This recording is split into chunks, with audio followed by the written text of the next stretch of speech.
Welcome back everyone. Last lecture में हम पढ़ रहे थे कि जो अपने ओशन फ्लोर की मैपिंग किस प्रकार की जाती है। ठीक है, ओशन फ्लोर में तो अब हम ओशन फ्लोर का कॉन्फ़िगरेशन करेंगे। ओशन फ्लोर को डिटेल में पढ़ेंगे। ठीक है, क्योंकि ओशन फ्लोर जो है आपका उसको तीन मेजर पार्ट्स में डिवाइड करके पढ़ा जाता है। ठीक है, उसको तीन सेगमेंट में जो है तीन मेजर डिवीजन उसके किए जाते हैं। और तीन मेजर डिवीजन्स हैं आपके continental margins, deep sea basins और मिड ओशियनिक रिड्ज। ठीक है, पहला आपका कॉन्टिनेंट मार्जिन। फिर कॉन्टिनेंट मार्जिन जो है आपके, these form the transition between continental shores and deep sea basins. जो आपका डीप जो सी होता है, समुंदर, गहरा समुंदर होता है उसके, और जो आपका कॉन्टिनेंटल शोर होता है यानी कि कॉन्टिनेंट वाला जो पोर्शन होता है उसके, और जो गहरा समुंदर होता है उसके बीच का जो हिस्सा होता है उसको कॉन्टिनेंटल मार्जिन कहा जाता है। इसके अंदर जो है इंक्लूड किया जाता है हमारे कॉन्टिनेंटल शेल्फ, जो ये पोर्शन है समुंदर और कॉन्टिनेंट के जमीन से वो लगता हुआ भाग। उसके बाद आपका आ जाता है कॉन्टिनेंटल स्लोप, जो ये स्लोपिंग वाला एरिया हो जाता है। उसके बाद ये कॉन्टिनेंटल राइज हो जाता है। ठीक है, जो आपके यहाँ से कॉन्टिनेंटल राइज, कॉन्टिनेंट वाला पोर्शन ऊपर उठता है समुंदर की तरफ से अगर जब हम आते हैं। फिर आपके डीप ओशियनिक ट्रेंचेस आ जाते हैं। ठीक है, जो उसमें ट्रेंच हमें देखने को समुद्र के अंदर मिलते हैं। डीप ओशन जो ट्रेंचेस होते हैं वो एरियाज होते हैं जिनको कंसिडरेबली उस इंटरेस्ट के नज़र से देखा जाता है जिसमें डिस्ट्रीब्यूशन ऑफ ओशन कॉन्टिनेंट्स को कंसिडर किया जाता है। जो ट्रेंचेस गहरे भाग होते हैं ना, वो डीप ओशनिक ट्रेंचेस उनके लिए इंपॉर्टेंट माने जाते हैं। नेक्स्ट हमारे पास है एबिसल प्लेन्स। फिर आते हैं हमारे पास एबिसल प्लेन्स। तो ये जो एक्सटेंसिव प्लेन्स होते हैं, जो प्लेन एरिया समुद्र के अंदर जो प्लेन एरिया पाया जाता है, वो कॉन्टिनेंटल जो मार्जिन होते हैं उस मार्जिन से लेकर, और जो आपकी ओशियनिक रिड्स, समुद्र में जो उठा हुआ भाग आपका रिड्स वाला पोर्शन आ जाता है, उसके बीच का भाग ही होता है। और जो ये एबिसल प्लेन्स होते हैं आपके, ये एरियाज होते हैं जहां पर कॉन्टिनेंटल जो सेडिमेंट्स हैं, ठीक है, जो कॉन्टिनेंटल सेडिमेंट्स हैं वो that have moved beyond the margin get deposit. जो सेडिमेंट्स आपके जो समुंदर में लाकर जमा कॉन्टिनेंट्स के नदी कॉन्टिनेंट्स के अंदर से नदियों द्वारा लाके समुंदर में जमा करवाए जाते हैं, जो वो मार्जिन से आगे जाकर जमा हो जाते हैं। जो मार्जिन वाला पोर्शन होता है उससे आगे, अब ये वाला मार्जिन से पोर्शन से आगे जो गहराई में जाकर जमा हो जाते हैं। नेक्स्ट हमारे पास है मिड ओशियनिक रिड्ज।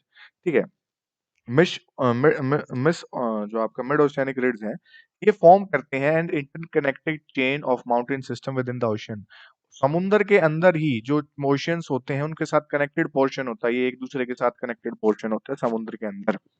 ये लॉन्गेस्ट माउंटेन चेन है आपकी मिड ओशियनिक रिड्ज वाली माउंटेन सिस्टम है विद इन ओशियन के अंदर। ये लंबी माउंटेन चेन है surface on the surface of the earth, so submerge under the oceanic waters. Earth के ऊपर सबसे लंबी चेन है लेकिन समुद्र के अंदर डूबी हुई है।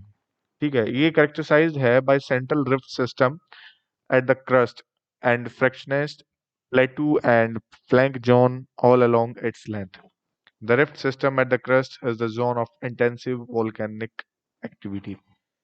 तो जो दो प्लेट्स आपकी हम कहेंगे कि रिफ्ट जो क्रस्ट है, जो एक आपस में टकरा के जो पॉइंट्स बनता है, ये उस पर रिफ्ट ही आपकी जो है डेवलप होती हैं ये रिड्स। और जो ये रिफ्ट सिस्टम होता है ना, ये उठा हुआ भाग होता है एक दूसरे से टकरा के बनने का। तो ये जो पॉइंट होता है ना, यहाँ से आपका वोल्केनिक एक्टिविटी होने के सबसे ज्यादा चांसेस होते हैं। इनके बीच में दरार होती है, एक तरीके से उठा हुआ भाग होता है, यहाँ से वोल्केनो एरप्शन के सबसे ज्यादा चांसेस यहाँ देखे जाते हैं। नेक्स्ट हमारे पास है distribution of earthquakes and volcanoes. Plate tectonics जो होती हैं आपकी, प्लेट टेक्टोनिक्स के बारे में हमने पढ़ा है, वो अर्थक्वेक और वोल्केनो के आने की वजह बनती है। ठीक है, जो प्लेट्स आपकी होती है ना, प्लेट वाला पोर्शन होता है, अभी हम देखेंगे जो प्लेट्स आपकी फैली हुई है पूरे अर्थ पे, ये तो पॉइंट, और जहां पर आपका जो पॉइंट है जहां पर दो प्लेट आकर मिलती हैं, ठीक है, दो प्लेट्स अर्थ के इंटीरियर के अंदर जो प्लेट फैली हुई है, जहां पर जो दो प्लेट्स आकर मिलती है उनको प्लेट बाउंड्रीज कहा जाता है। और जो अर्थक्वेक और वोल्केनोज हैं आपके, वो मोस्टली इन्हीं किनारों के आसपास, इन प्लेट बाउंड्रीज के आसपास ही ओकर करते हैं। ठीक है, मोस्टली फोकल पॉइंट जो अर्थक्वेक का होता है वो मिड ओशियनिक रिड्ज वाले एरियाज में होता है, शैलो डेप्थ पे। ठीक है, कम गहरी वाली जगह पर होता है। whereas जो अल्पाइन हिमालय बेल्ट है as well as the rim of the Pacific, the earthquakes are deep seated ones। इन इलाकों में जो आपका वो काफी गहराई पे देखने को मिलता है आपका अर्थक्वेक का eruption। रिम जो है आपकी पैसिफिक की, उसको रिम ऑफ फायर भी कहा जाता है, रिंग ऑफ फायर भी कहा जाता है, जो ये आपकी ये रिंग ऑफ फायर है। ठीक है, due to the existence of active volcanoes in this area, इस एरिया में जो है वो बहुत ज्यादा एक्टिव वोल्केनो देखे जाते हैं, तो इसलिए इसको रिंग ऑफ फायर भी कहा जाता है इस एरिया को। इसमें बहुत ज्यादा वोल्केनो eruption होते हैं, प्लेट की बाउंड्री वाला रीजन है ये वाला, आप देख रहे हैं मैप में। इसके बाद जो है हमारे पास है concept of sea floor spreading. Sea floor spreading जो एक प्रोसेस होती है जो मिड ओशियनिक रिड्ज वाले एरिया में चलती है, जहाँ पर ओशियनिक क्रस्ट है जो फॉर्म होती है वोल्केनो एक्टिविटी की वजह से, वोल्केनिक एक्टिविटी की वजह से, और फिर वहां से जो मैग्मा निकलता है वो मूव अवे करता है रिड से, वो यहाँ से निकल के दूसरी तरफ मूव करना शुरू करता है, दोनों तरफ। ठीक है, सी फ्लोर स्प्रेडिंग हमें हेल्प करती है एक्सप्लेन करने में कॉन्टिनेंटल ड्रिफ्ट, जो आपकी थ्योरी ऑफ प्लेट टेक्टोनिक्स वाली में, उसमें जो आपका ये देखिए कन्वेंशन करंट है आपका, जो लास्ट में हम पढ़ के आए थे, उसमें जो प्लेट्स हैं उनको मूव करती है, इस तरीके से आपकी ये प्रोसेस चलती रहती है। इस थ्योरी जो है आपकी हैस ने प्रपोज की थी, ये थ्योरी आपकी 1961 में। उसने आर्ग्यू किया कि जो कांस्टेंट जो eruption होता है at the crust of oceanic ridge volcano का, उसकी वजह से जो आपका cause the rupture of oceanic crust and the new lava wedges into it, pushing the oceanic crust on either side, thus the ocean floor spread। तो जो oceanic crust से जब ये लावा निकलता है और दोनों साइड वो निकलकर फैलता रहता है, तो उसको इन देखिए इन दोनों प्लेट्स को वो पुश करता है दोनों तरफ। ठीक है, ये लावा जिससे निकल रहा है, तो इसी वजह से ओशियन आपका फैलता रहता है, ओशियनिक जो फ्लोर है वो स्प्रेड होता है, फैलता है। यंगर एज में जो ओशियनिक क्रस्ट है आपके, ओशियनिक क्रस्ट की younger age, as well as the fact that spreading of one ocean does not cause a shrinking of the other, made Hess think about the consumption of oceanic crust. तो younger age में जो oceanic crust या आपका जो spread हो रहा है ocean तली से निकलकर जो फैल रहा है, इसका मतलब ये नहीं कि दूसरा उसकी वजह से कोई प्लेट डूब जाएगी या दूसरा इलाका उसकी वजह से कोई डूब जाएगा। तो इसकी वजह से जो हैस को ये सोचने पर मजबूर होना पड़ा ओशियनिक क्रस्ट के कंजप्शन के बारे में। उसने फर्दर मेंटेन किया कि जो ओशियनिक फ्लोर है आपका, वो वोल्केनिक eruption के द्वारा पुश किया जाता है, उसको दूसरी जगह पे पुश किया जाता है, वहां से क्रस्ट की तरफ, जो क्रस्ट वाला पोर्शन होता है वहां पर उसको पुश किया जाता है और sink down at the oceanic trenches and get consumed, जो और वो फिर जो ट्रेंचेस आ जाती हैं आपकी, खाई आ जाती हैं, उसमें वो जाके डूब जाता है और कंज्यूम हो जाता है। फिर हमारे पास ये ऑप्शन आ जाता है आपका, नेक्स्ट टॉपिक है प्लेट टेक्टोनिक्स का। प्लेट टेक्टोनिक जो है आपकी एक थ्योरी है जो अर्थ के आउटर शेल के बारे में हमें बताती है, जो कि वो सेवरल प्लेट्स में डिवाइडेड है ये आपका अर्थ, और जो आपका दैट ग्लाइड ओवर मेंटल, जो मेंटल के ऊपर फ्लो कर रही है, चल रही है। रॉकी इनर लेयर जो है आपकी अबव द कोर, जो कोर के ऊपर वाली लेयर, उसके ऊपर। थ्योरी जो प्लेट टेक्टोनिक्स की आपकी मैकेंजी, पार्कर और मॉर्गन के द्वारा 1967 में इंट्रोड्यूस की गई। प्लेट्स जो है एक हार्ड एंड रिजिड शेल के कंपेयर टू अर्थ मेंटल के ऊपर वो जो है एक रिजिड शेल के रूप में फ्लो करती है। ये स्ट्रॉन्ग आउटर लेयर है, इसको लिथोस्फेयर कहा जाता है। ये मैसिव रेगुलरली शेप्ड स्लैब है सॉलिड रॉक्स का। ठीक है, प्लेट्स आपकी हॉरिजॉन्टली मूव करती है स्टेनोस्फेयर पे, ये प्लेट्स आपकी। ठीक है, एवरेज थिकनेस जो है इनकी 100 किलोमीटर होती है of oceanic part and 200 kilometre of continental part. Ocean की जो ओशियनिक प्लेट होती है उसकी 100 किलोमीटर की मोटाई, और जो कॉन्टिनेंट वाली प्लेट्स होती है उनकी 200 किलोमीटर तक की गहराई देखने को मिलती है। पैसिफिक प्लेट जो है वो लार्जेस्ट ओशियनिक प्लेट है, वेयर एज यूरेशियन प्लेट जो है वो लार्जेस्ट कॉन्टिनेंटल प्लेट है। पैसिफिक, ओशियनिक, यूरेशियन और यूरेशियन आपकी कॉन्टिनेंटल। अब मेजर प्लेट्स जो है हमारे पास वर्ल्ड पूरे अर्थ के ऊपर, वो है अंटार्कटिका, जो अंटार्कटिक और सराउंडिंग ओशियन, ओशियनिक प्लेट जो है इसकी। दूसरी नॉर्थ अमेरिकन प्लेट है आपकी। फिर तीसरी साउथ अमेरिकन प्लेट है ये आपकी। चौथी फिर आपकी पैसिफिक प्लेट है। ठीक है, पैसिफिक प्लेट है। फिर पांचवी आपकी जो है इंडो ऑस्ट्रेलिया, इंडो ऑस्ट्रेलियन जो है वो न्यूजीलैंड वाली ये प्लेट है आपकी, ये रही। फिर आपकी अफ्रीकन प्लेट आ जाती है। ठीक है, और फिर आपकी Eurasian and the adjunct oceanic plate वाला पोर्शन ये आ जाता है इसमें। ये मेन जो आपकी मेजर प्लेट्स इसमें आ गई हैं। मेजर, माइनर हमारे पास है, ये रही minor, Cocos plate central America और पैसिफिक प्लेट के बीच में। ठीक है, ये कोकोस प्लेट हो गई आपकी। नजाक प्लेट साउथ अमेरिका और पैसिफिक के बीच में आपका ये वाला पोर्शन हो गया नजाक। ठीक है, फिर अरेबियन प्लेट जो आपकी आ जाती है अरेबियन प्लेट जो mostly south Arabian land mass में पड़ती है, ये वाली अरेबियन प्लेट आ गई आपकी। फिलिपाइन प्लेट जो अब आपकी आ जाती है वो एशियाटिक और पैसिफिक के बीच में पड़ती है, ये वाली। कैरोलाइन जो प्लेट है आपकी फिलीपाइंस और इंडियन प्लेट्स के बीच में आपकी देखी जाती है, ठीक है। और फ्यूजी प्लेट जो है आपकी नॉर्थ ईस्ट ऑफ ऑस्ट्रेलिया, और ये आपकी जो है माइनर प्लेट्स कुछ बताई गई हैं। इन प्लेट्स, ये जो प्लेट्स आपकी कॉन्स्टेंटली मूव करती रहती हैं throughout geological time, not the continent believed by Wegener Pangaea was the convergent of all the plates. तो जैसा कि आपके वेगनर महोदय ने माना था कि कॉन्टिनेंट मूव कर रहे थे, वैसा कॉन्टिनेंट नहीं मूव कर रहे हैं, ये आपके प्लेट्स मूव कर रही हैं जो हमने ला के अभी तक पढ़े हैं, ठीक है। पोजीशन जो इंडियन सब कॉन्टिनेंट की है वो ट्रेस की गई है with the help of rock analysed by Nagpur area. और जो रॉक नागपुर एरिया में जो रॉक पाई गई है उनको एनालाइज करने के बाद इनके बारे में जो है इंडिया प्लेट्स की मूवमेंट के बारे में पता लगा है। अब हमारे पास है टाइप्स ऑफ प्लेट बाउंड्रीज। आपकी जो प्लेट बाउंड्रीज जो है ना, जहाँ पर दो प्लेट्स मिलती है वो दो टाइप की होती है। पहली होती है, तीन टाइप की होती है। पहली डाइवर्जेंट बाउंड्री। डाइवर्जेंट बाउंड्री में क्या होता है, जब जहाँ पर जो क्रस्ट है वो एक दूसरे से पुल अवे हो जाती है प्लेट्स, जब आपकी ये देखिए एक दूसरे से दूसरी तरफ साइड जहाँ पर ये एक दूसरे से मूव करके जाती है उसको स्प्रेडिंग साइड कहा जाता है, इस वाले पॉइंट को। और बेस्ट नोन एग्जांपल जो है इस डाइवर्जेंट बाउंड्रीज का है वो मिड अटलांटिक रिड्ज है। एट दिस जो अमेरिकन प्लेट है वो सेपरेट हो रही है from Eurasian and African plate, ठीक है। वो इन प्लेट से अलग होकर डाइवर्जेंट प्लेट बाउंड्री बनाती है। दूसरी हमारे पास है कन्वर्जेंट बाउंड्री, जहां पर क्रस्ट जो है एक जो क्रस्ट है as one plate dived under other, एक प्लेट दूसरे के नीचे दब के वो है खत्म हो जाती है। नेपाल क्वेक जो है लोकेशन जहां पर ये प्लेट आपकी शिंक हो जाती है दूसरे के नीचे, उसको सबडक्शन जोन कहा जाता है। और जहाँ पर तीन जो है कन्वर्जेंस के तीन टाइप है जहां पर ये हो सकती है, जैसे कि ओशियनिक और कॉन्टिनेंटल प्लेट के बीच, दो ओशियनिक प्लेट के बीच और दो कॉन्टिनेंटल प्लेट के बीच ये चीजें हो सकती हैं। तीसरी हमारे पास है ट्रांसफॉर्म बाउंड्री, जहां पर क्रस्ट ना तो प्रोड्यूस होती है ना डिस्ट्रॉय होती है। प्लेट स्लाइड करते हैं हॉरिजॉन्टली एक दूसरे के साइड में, ये देखिए आप, ये ऊपर ये नीचे से। ट्रांसफॉर्म फोल्ड जो है आपका वो प्लेन होता है of separation generally perpendicular to the mid oceanic ridge. जो फोल्ड बनने हैं वो परपेंडिकुलर डेवलप होंगी ऐसे, ठीक है। मिड ओशियनिक रिड्ज के वो परपेंडिकुलर डेवलप होंगे। और जो एरप्शन होता है वो एंटायर क्रस्ट के ऊपर एक सेम टाइम पे नहीं होता है, वहां पर डिफरेंशियल मूवमेंट होती है। एक पोर्शन में प्लेट मूव करती है जब ये एक्सिस पे अर्थ के ऊपर, और जो रोटेशन होती है अर्थ की, इसका इफेक्ट भी पड़ता है इन सेपरेटेड ब्लॉक्स पे, इन प्लेट के पोर्शन पे, जो रोटेशन की वजह से भी इफेक्ट देखने को मिलता है।